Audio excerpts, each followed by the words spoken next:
Gemara, Mitzvah Shabbos Parshas Vaychi, Shabbos Chazak. We are up to the Ayin Daled Amid Aleph.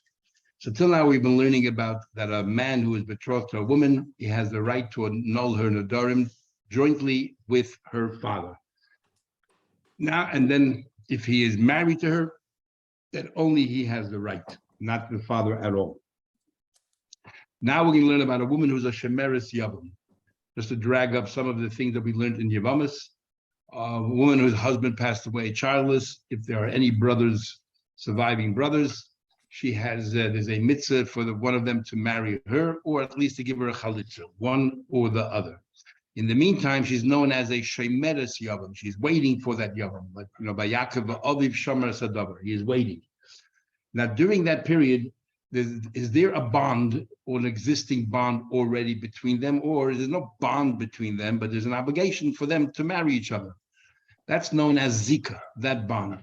So basically, we have three opinions. And within those three opinions, there are many more. One opinion is that, yes, there is a bond. Yes, Zika. That means even before the Yavam marries the Yavama, there's already a bond between the two. That's one view. On the other end of the spectrum, there's another view that says, ain't Zika. There's no bond there at all until they actually do something proactively to engage with each other. There's no bond. The third opinion is like a compromise, I'm sure. And he holds that if there was only one brother-in-law in the waiting, then there's a bond because you know exactly who you're going to end up with. But if there's more than one brother, let's say two brothers-in-law, how do you know which one you're going to end up marrying? So therefore, there's no bond there at all. And we're going to see in our Mishnah that's a machlekes between these three. Then we also have another situation is where the Torah says the way to consummate that relationship is through bia, having a relationship, physical relationship. What happens if you gave her kedushin? That's known as a maimer. You said that you were going to get engaged like an ordinary wife, a maimer. So by a maimer, we had an argument. Maimer midrabanan achieves something, that there's already some relationship between the two because he gave her a maimer. Or like Beishamai says, it's mahatorah. Mahatorah, if you gave her a maimer, then she's considered your betrothed wife. And so that's within maimer itself, there are two opinions, whether it's only midrabanan or whether it's mahatorah. If maimer is only midrabanan, then one of the other brothers, after, let's say, Reuven died, Shimon gave a maimer to Reuven's wife, comes along Leah and either gives a divorce to Reuven's wife, or he has relations with Reuven's wife. That upsets the maimer that Shimon gave, and now she cannot live with either one, and you have to give her a chalitza. That's if you hold that maimer is midrabanan. If maimer is mahatorah, it's questionable what happens in that case there. Okay, that's the introduction to understand the Mishnah we learned today regarding what rights does the Yavam himself have in annulling her neder. And the way we understand the Mishnah right now, we're assuming that the Yavam has a unilateral right, doesn't have to join with the father. Later on, the Gemara is going to tell us that, yes, the father, just like any other woman who's engaged, is the father jointly with the husband. Here's the father together with the Yavam. Let's learn the Mishnah. Three opinions. Shemeres Yavam, she's being to marry her brother-in-law. Bainli Yavam Echa, Bainli Shnei Yavam. This Rabbi Lezer holds it doesn't matter whether she's waiting for one brother-in-law or whether she's waiting for two brothers-in-law. In both instances, Rabbi Lezer Yafer, that the Yavam has a right to annul a neder. There's already a natural bond between the two, and therefore you have the right to annul the neder. That's Rabbi Lezer. Comes along. Rabbi Yeshua, he says it depends. He makes sort of a compromise. He says, provided there's only one brother-in-law, then there's a bond. But if there's two, how do you know which one you're going to end up with? It doesn't work. Rabbi Akiva says, Akiva says there's no bond whatsoever between the Yavam and this woman, and therefore you have no right to annul the neder. Comes along Rabbi Lezer and he says, in logic, I'm going to prove to you that the Yavam has a right to annul the neder. In my opinion, the Yavam is stronger than an ordinary chassan. And why is that? Because an ordinary chassan, you met the strange woman and you decided to marry her. When it comes to a Yavam, the Torah put you in this situation. The Torah says that now you have to marry her. So which one do you think has a stronger bond? Someone that the Torah insists that you have to marry her, or someone you did on your own? Of course, what the Torah did. So if a chassan can annul his wife's nedarim when they're just engaged, surely a yavam, who the Torah says he must marry this woman, surely, and there's a zika, I believe there's a bond, surely he has the right to annul nedarim. That's Rabbi Elazar's view. Rabbi Elazar. If a woman, you decide on your own to marry this woman who's not related to you, how do you make for the red? The law says that you have a right to annul her nedarim. So Isha shehikta lemin shemayim, a woman that the Torah said you must marry this person. Surely the yavam is in a better position, and he should be able to go ahead and annul her nedarim. Said to him, no, I disagree with you. Why? I'm going to focus on exclusivity. When it comes to a chassan and a kala, they're engaged, they're exclusive to each other. Nobody else can interfere now. But when it comes to a yavam, there are let's say two brothers-in-law. Either brother can marry her, and one brother-in-law does a mime, and can come and upset it. In other words, there's no exclusivity at this moment. So therefore, Rabbi Akiva said there's no exclusivity. What power? Why does this person have a power and this person doesn't have a power? Says Rabbi Akiva. Rabbi Akiva said, no, when it comes to a woman that you decided to marry, no one has any rights over this woman, just exclusive arrangement between you and her. Okay. What page is it? What page is it? Somebody can tell him, please.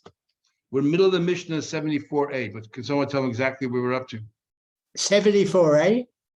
I'm not sure. Does someone have an art scroll there? Yeah. What number? No, besides you, does anybody else have an art scroll? Yeah, 74A1. Just to halfway through the Mishnah. Okay. So Akiva says, when it comes to a chassan and a kala, there's an exclusive arrangement between the two. When it comes to a woman, when it comes to Yavama, that the Torah said that you have to marry her, no exclusive arrangement. If you have a brother, he also has that same mitzvah to marry her. And even though we learned in Gemara Yavama, it's preferred that the older one marries, but really any one of them can marry her. The other brother also has the same mandate to marry her as you do. So therefore, you don't have exclusive rights over her. Rabbi Shua said, Akiva, okay, Akiva here.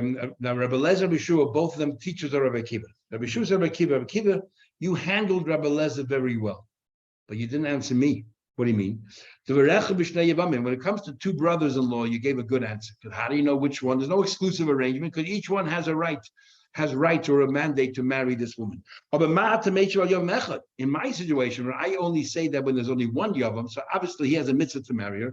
No one else has rishus over her. No one else has that mitzvah. So obviously he's in a very strong position. He should be able to annul the nedarim. But Akiva comes along and says, no, even in one doesn't work either. Why not? He says to him, because ein hayavama gemura, a yavama and a yavam, their relationship is not consummated, kishem sha'arusa gmulisha, like as opposed to a rusa, a woman who's betrothed to her husband. The relationship between a husband and his arusa is far stronger than a yavam and a yavam. How do you see that? How does it play out? So more later on, we'll say, if a married woman or a woman is engaged commits adultery, she will receive skila, stoned, the strictest kind of punishment. If a yavama decides to commit adultery, she only gets malchus. She only committed a love. So that shows that, forget the word exclusivity, the relationship itself is on a lower level by a yavama than when it comes to a married woman. Therefore, by an engaged woman, he has a right to annul nedarim, not when it comes to yavama. Okay, so the Gemara, let's understand each of these opinions. I understand Rabbi Akiva, somebody holds ein zikah.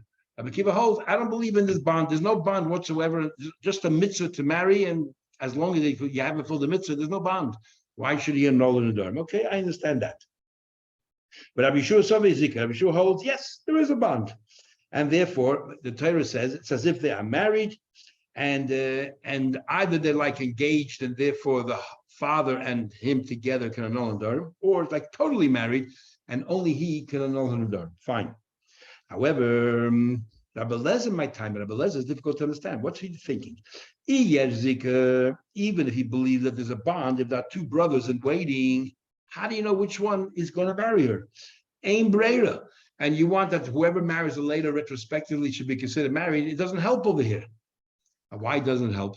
Maybe Rabbi Lezer holds, if you remember, we learned the Gemara in Hashutfin, we had the whole argument of Yaakov the Chachamim, and we discussed whether Breira means whether an activity later can reflect on something before. For example, what happens if you make an Erev on both sides of the city, you don't know which side the Chacham is coming, so you say tomorrow morning I'll find out which side. That's the side I want the Erev to be functional.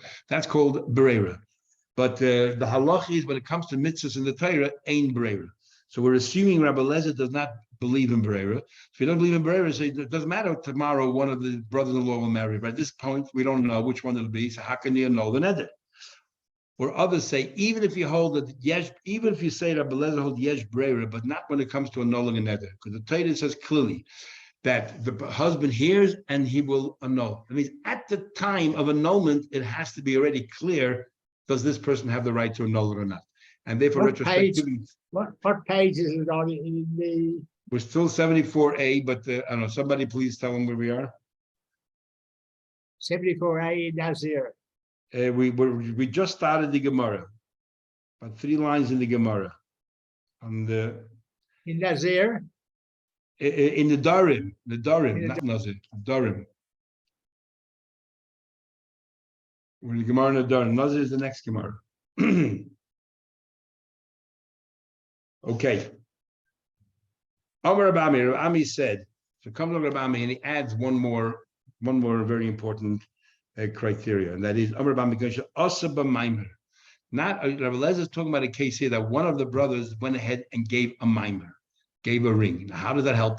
If a Maimer is only Midrabanan, and we're talking about the Torah given right for a husband to annul the Nedarim of his wife, what does it help me that Midrabanan he's considered the husband? But the Torah doesn't recognize him as the husband, so how can he annul the Nedarim? So we go one step further. But Rabbi Lezer follows me. That a Maimer, the Torah recognizes the Maimer, that it's a bond, and therefore Yavam has whoever gave the Maimer has the right to annul the Nedarim. Says the Gemara, Rabbi Yeshua, no, Rabbi Yeshua. What's Rabbi Yeshua going to respond to that? So how can Rabbi Yeshua say that 2 brothers-in-law, it doesn't work? If one of them gave a Maimer, it gave a Maimer. Rabbi Yeshua, I don't know, Rabbi Yeshua will tell you, Hani Mili Bechad Yavam. I agree that Maimer is koina, but you know when Maimer is koina? Only with his one brother-in-law. So nobody can upset it. Avo b'shnei Yavamin, but 2 Yavamin, no, it doesn't work. Why? Because I hold that even if you follow Beis Shammai that Maimer requires Matoida, yet you didn't cut out the other brother yet. So if the other brother comes forward and gives her a divorce, or the other brother goes and has a relation with her, completely upsets the Maimer that you made. The brother came along and gave her a get, or had be with her. Neither of them can marry her. So therefore, you want this guy to be able to give hafara, but there's no guarantee that he'll end up marrying her because the other brother can mess up the whole thing. That's how Taisa learns. Others learn that Rabbi Yeshua is saying, and therefore there is no Maimer here whatsoever, or we hold Maimers only Midrabanan, and therefore it doesn't really work by the other brother could upset it, and therefore it doesn't work by 2 brothers. But 1 brother it does work. Now, why would it work by 1 brother? We'll see Gemara another reason in a minute why. Says the Gemara. So he holds that the Rabbi Yeshua says no Maimer. Maimer is meaningless, Rabbanan. The bond itself is enough. But when is the bond enough? If there's only 1 brother. If there are 2 brothers and the bond doesn't do anything, because you don't know which brother is the one who's bonded, because either one can marry her. And the Maimer, I don't like Beis Shammai, Maimer does nothing. Now, it makes sense to say that Rabbi Lezer follows Beis Shammai because we have a general rule in Rabbi Lezer Shamuti. Rabbi Lezer is a Shamuti. Now, what does Shamuti mean? Some Rishonim say it means he was put in Cherim, he was excommunicated, because that whole story in Bava Metzia Daf Test, where he maintained his opinion against all the rabbis. But Taisa says, because he followed Beis Shammai. Rabbi Lezer was known as Shamuti because he followed Beis Shammai. So therefore, he followed Beis Shammai. And that's why he follows Beis Shammai. So Rabbi Kiva, what's Rabbi Kiva? He holds Ein Zika, there's no bond whatsoever. That's why the Yavam can never annul the wife's daughter. Says the Gemara, what about Rabbi Lezer?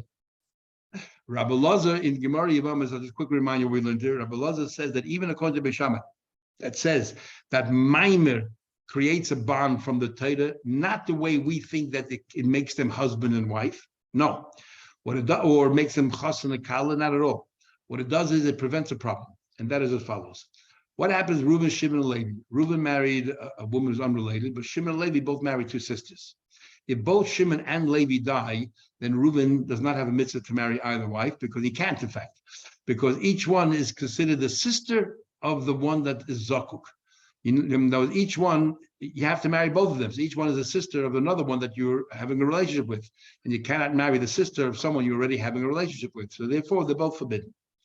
What happens if Shimon's wife dies first and you did nothing about it yet, and then Levi's wife died? The same story. What happens? You gave a minor to Shimon's wife, but you didn't yet go beyond that. According to us, minor is only midrabanan. That means mahatayda, you didn't do anything here at all. And then when Levi passes away, you have two sisters, you can't marry either one. But according to Beishamai, if you gave a minor, the Torah says, I will recognize the minor as so far that she's no longer the sister of a zakah, which means if Levi dies, then Levi's wife is free, because Levi's wife's sister, Shimon's wife, is sort of married to Reuven already, and you're not allowed to marry you're not allowed to marry the sister of your wife. So that's how far we extend this minor. But apart from that, to preventing the problem of two sisters, minor doesn't do anything. So if minor does nothing, even according to Beishamai, what's the logic of Rabbi Lezer that two brothers are waiting? What's the logic that they have a right to annul the Nedarim? Says the Gemara. Rabbi Lezer says, the only thing in Maimer Chiz according to Beishamai is to prevent the two sisters having that problem. What's the logic of Rabbi Lezer? He says, you know what we're talking about here? There were two brothers-in-law, and neither of them did anything. And she's waiting, and she's in a state of limbo. She wants to know what's happening. They do nothing. So she took one of them to Dintayra, or one of them was overseas, took the other one to Dintayra, and said, either give me a chalitza or marry me, one or the other. And then he fled. So the Bezin steps into his property, and he has to start providing for his sister-in-law. And we learned yesterday, Pinchas, Mashmei Derava, it says, Kol ha-noideres al das bailo hi-noideres.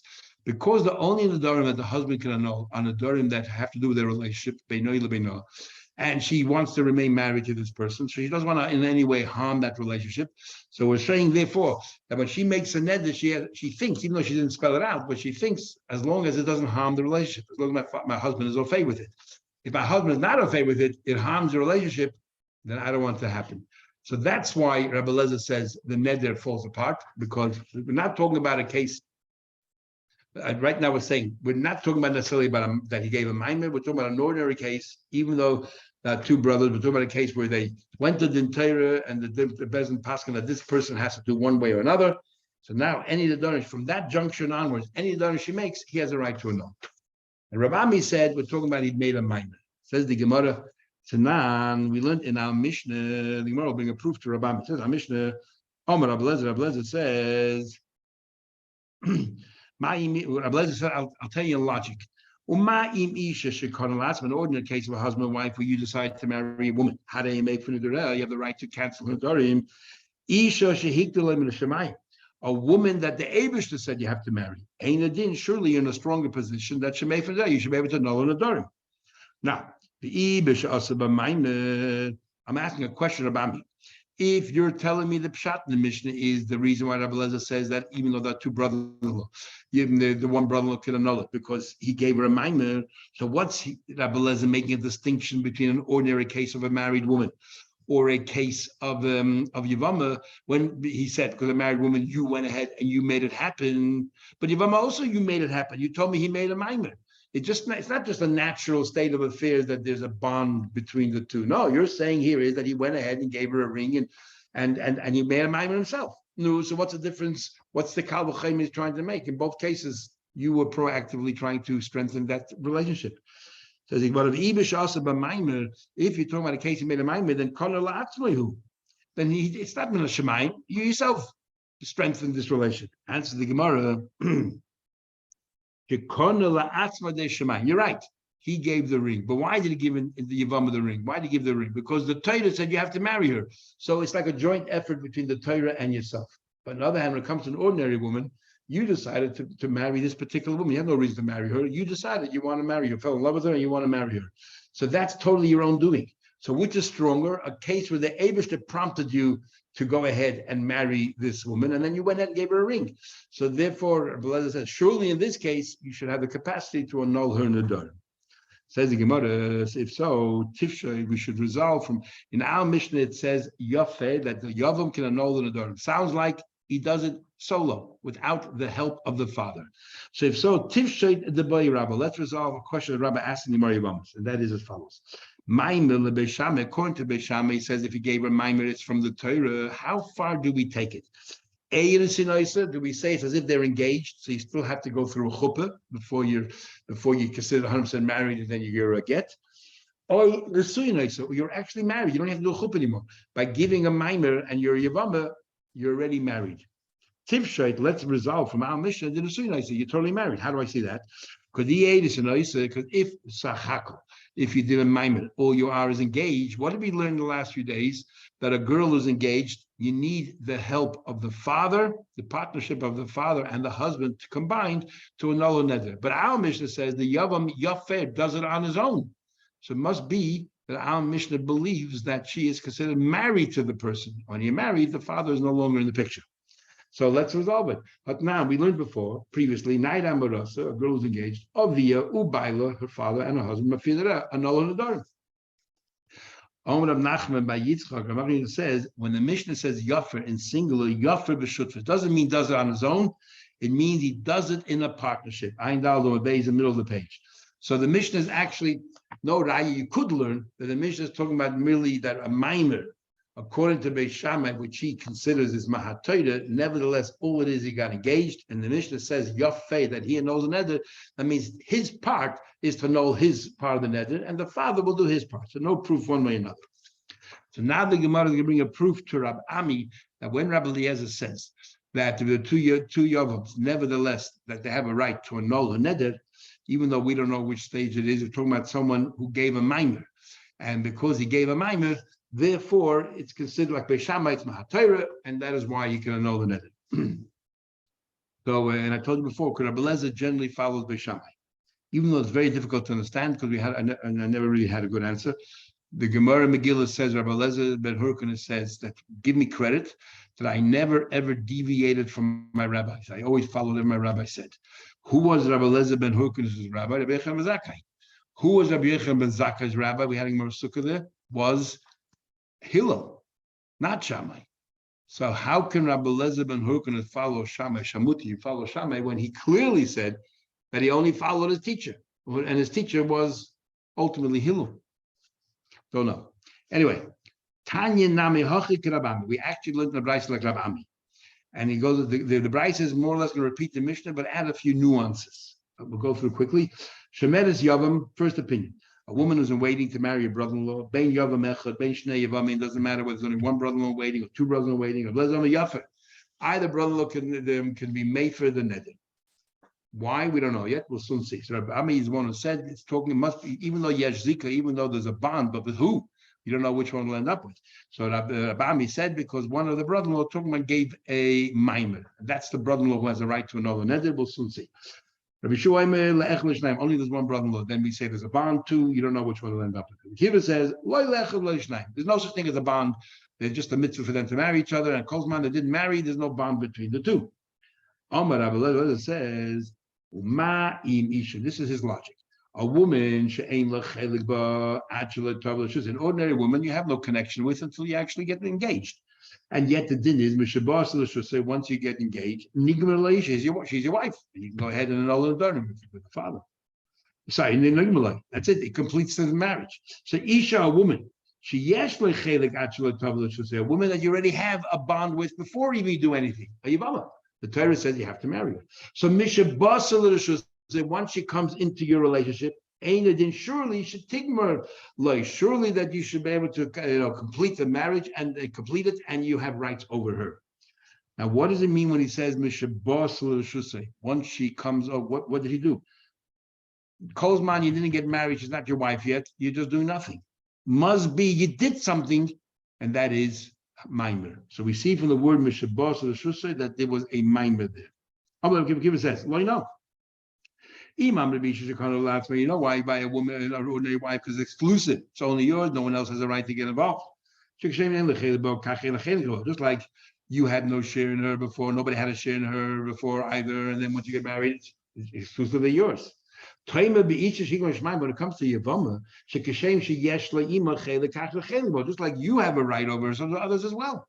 So therefore, you have no exclusive right over her. So why should you be able to annul a neder? What you just said is perfect when it comes to two Yavamim. But when it comes to the case that I said, where there's only one brother-in-law, there's no one else. So the only one who has a mitzvah to marry is this brother-in-law. So why can't he annul the neder?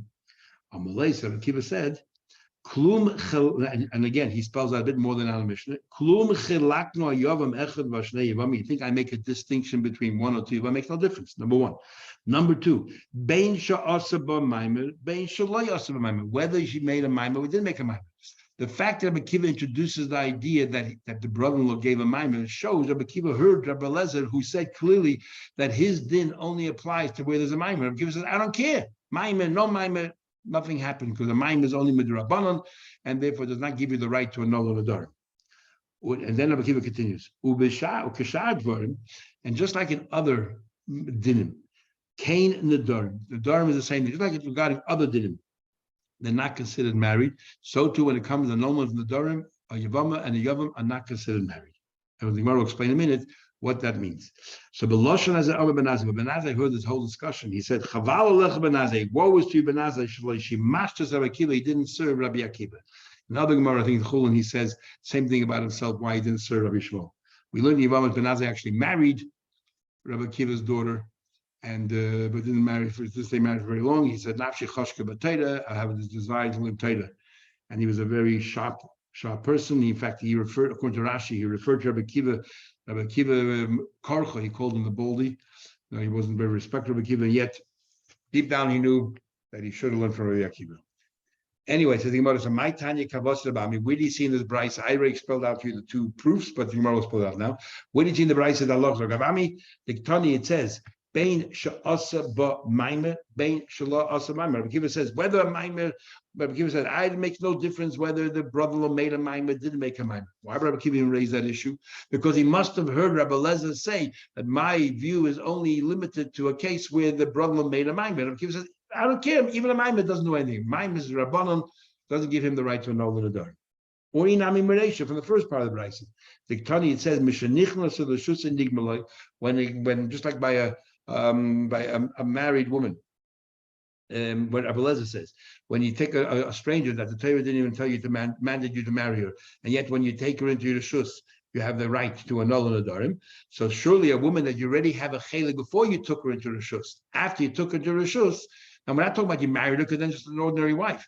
So what does after you took her in your shus mean? After you said a maimer, and you can already annul the nedarim. So we see Rabbi Lezer holds like Beishamai, a maimer is ma'atayra, and therefore you have a relationship and you can annul nedarim. If you didn't give her a maimer, didn't give kedushin, then what do you do? The relationship is natural. As soon as his brother passed away, then you're a yavam and I'm a yavam. Obviously, he did something, a maimer. Says the Gemara, Tivshet minei kishasa b'maimer. So the Gemara said, from here you see clearly that, like Rabami, that he made a maimer. Says the Gemara, Mai ukeshar dvorim kain nedar. What did it mean when he said that just like in other things, they're not really considered married, so too when it comes to nedar? The Tanya you mentioned, Amar Rabba says, Rabba Hachitan, this is what he meant. Don't you agree? She'ein chayav and skila kenayid hamarasa. What happens if a nayid hamarasa girl is engaged, is committing adultery with witnesses? She gets stoned. But if the yavama commits adultery or has relations, it's only an avera lav. Amar Rav Ashi masis namadek. In fact, don't have to look at the brayso. Even in our Mishnah, it seems clear that's what Rabbi Akiva meant. The difference is skila or a much lesser punishment, which shows that the bond between the Yavama and Yavama is a much lower scale. It says, Ein Yavama Gemura Li Isha. Yavama is not a complete relationship to a husband. Kishem sharusik mulisha, not like a rusa that's completely tied to her husband. In what way? When she's completely tied to her husband, if she commits adultery, she gets skillet. But by Yavama, it's not completely tied together. There's no nata, and therefore she only has a love of living with anybody else. Okay, we'll stop here.